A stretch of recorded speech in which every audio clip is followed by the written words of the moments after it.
ఇదిలా ఉంటే ఈ ఊరికి 3 క్రోసుల దూరంలో ఉన్న దూళ్లగుట్ట అనే గ్రామంలో చెన్నారావు అనే యువకుడు ఉన్నాడు.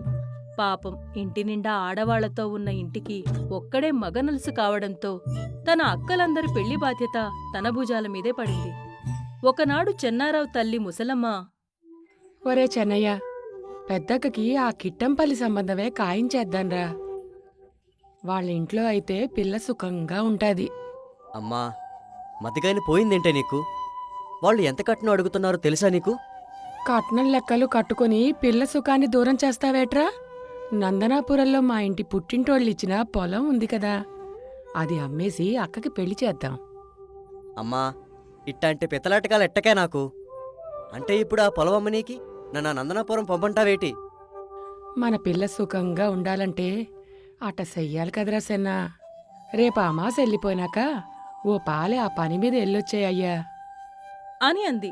ఇదిలా ఉంటే నందనాపురంలో ఒకనాడు మంగపతి తన భార్య కాంతంతో, కాంతం, నేనొక ముఖ్యమైన పని మీద జమీందారు గారి దివాణానికి వెళ్తున్నాను.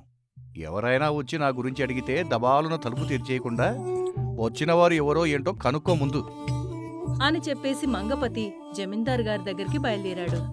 దారి మధ్యలో చెన్నారావు మంగపతికి ఎదురుపడి, నమస్కారం అయ్యా, నేను చెన్నారావునయ్యా. ఆ గుడి వెనక 3వ పొలం మా అమ్మదేనయ్యా. అయితే నన్ను ఏం చేయమంటావయ్యా? నీ పొలానికి నీళ్ళొదలమంటావా? అయ్యో, అంత మాటెందుకయ్యా? ఒక అవసరమైన పనుండి మాట్లాడడానికి వచ్చాను. నేనిప్పుడు అంతకన్నా అవసరమైన పని మీద పట్నం పోతున్నాను. నీ గొడవేంటో తర్వాత చూస్తాను. బాబు, అట్టా అనమాకండయ్యా. మీ ఊర్లో ఉన్న మా అమ్మ పొలాన్ని అమ్మేసి మా అక్క పెళ్లి చేద్దాం అనుకుంటున్నాం. ఆ పొలం అమ్మడానికి మీ ఊరి కట్టుబాట్లేటో చెప్తే నేను వెళ్ళి ఆ పని మీద ఉంటానయ్యా. నీ చెవుల్లో సీసంగానే ఉందేమిటయ్యా?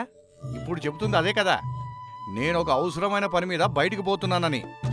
రేపెప్పుడైనా మీ అమ్మ దగ్గర ఉన్న పొలం కాగితాలు తీసుకొనిరా. ఏం చేయాలో అప్పుడు చెప్తాను అంటూ అతను చెప్పాలనుకున్నది కూడా పూర్తిగా వినకుండా వెళ్ళిపోయాడు. దాంతో చెన్నారావుకి కోపం తన్నుకొచ్చింది. కాని తన అవసరం కనుక బయలుదేరి తన ఊరికి వెళ్ళిపోయాడు.